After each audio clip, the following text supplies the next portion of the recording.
ចាជ្រាបសួរពុកម៉ែបងប្អូនថ្ងៃនេះខ្ញុំបានខគោជាដំបូងខ្ញុំបានចិត្តការ៉ុតរួចហើយលាងទឹកឲ្យស្អាតហើយខ្ញុំបានកាត់វាជាកង់ហើយអាតូចខ្ញុំពុះវាជា2អាធំខ្ញុំពុះវាជា4កាត់ការ៉ុតហ្នឹងអាធំខ្ញុំកាត់ជា4ខ្ញុំកាត់តែរបៀបហ្នឹងឯងព្រោះឲ្យយើងរងាស់ទៅវារៀងផុយអញ្ចឹងយើងកាត់វាជា4បន្ទាប់ពីកាត់ការ៉ុតរួចហើយខ្ញុំក៏បានដាក់ខ្ទះរំដេងការចាន់និងរំដេងខគោខ្ញុំដាក់តែប៉ុណ្្នឹងឯង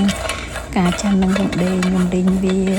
រៀងឈ្ងុយបន្តិចហើយបន្ទាប់មកខ្ញុំក៏បានដាក់ម្ទេសក្រហមហ្នឹងខ្ញុំកិនទុកពីយប់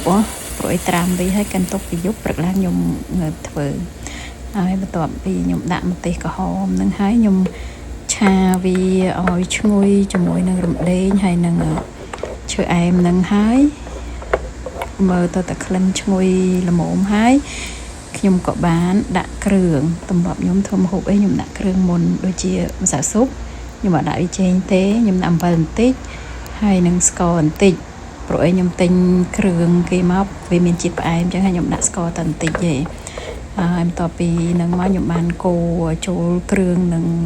ទេក្រហមហើយខ្ញុំបានដាក់សាតេនេះខ្ញុំធ្វើទុកខ្លួនឯងហើយបន្ទាប់ពីដាក់សាតេ2ស្លាបព្រាហើយខ្ញុំក៏បានដាក់គ្រឿងខគោដែលខ្ញុំទិញពីផ្សារស៊ីមកហ្នឹងខ្ញុំធ្វើ2ដងហើយសល់កន្លះដបអញ្ចឹងខ្ញុំដាក់ទាំងអស់ហ្នឹងប្រហើយចូលទៅហើយខ្ញុំបានកូរវាច្បល់គ្រឿងវាទាំងអស់ហ្នឹងឲ្យចូលគ្នាហើយខ្ញុំក៏បានដាក់សាច់ហើយសាច់ហ្នឹងខ្ញុំបានស្រុះរួចហើយតែខ្ញុំអត់បានថតទេខ្ញុំស្រុះវាទៅហើយខ្ញុំច្បល់គ្រឿងខគោដែលខ្ញុំទិញពីគេមកហ្នឹងពីសាមកហ្នឹងចូលហើយទុកវាប្រហែលជាកន្លះម៉ោងដែរដាក់សាច់ចូលសាច់ខ្ញុំមានសាច់គោហើយនឹងតសៃគោហើយនឹងពោះគោប៉ុន្តែពោះគោខ្ញុំហាន់រាងតូចចា3មុខហ្នឹងហើយខ្ញុំដាក់ចូលគ្រឿងដែលខ្ញុំបានដាក់ច្បល់មិញហ្នឹងហើយឲ្យចូលជាតិគ្នាហើយច្បល់វាឲ្យសព្វបន្ទាប់មកខ្ញុំក៏បានគ្របវាទុកនិងរងាស់វាមួយសន្ទុះដែរដើម្បីឲ្យតសៃឲ្យផុយហើយនឹងពោះគោនឹងផុយហើយនឹងបានដាច់ទឹកល្អកុំឲ្យធំក្លិនគោបន្ទាប់ពីរងាស់រួចហើយមួយសន្ទុះធំខ្ញុំក៏បានចាក់ទឹកចូលដើម្បីរងាស់វាបន្តទៀតដើម្បីឲ្យប្រកាសថាតសៃនឹងវាផុយល្អព្រោះអីតសៃវារៀងស្វិតណាហ្នឹងហើយខ្ញុំបានគ្របវាហើយមួយសន្ទុះមកខ្ញុំបានចាក់ទឹកចូលទឹកហ្នឹងដូចជា2កំប៉ុងព្រោះឯកំប៉ុងហ្នឹងខ្ញុំកិនស្លឹកសុំទោសកិនម្ទេស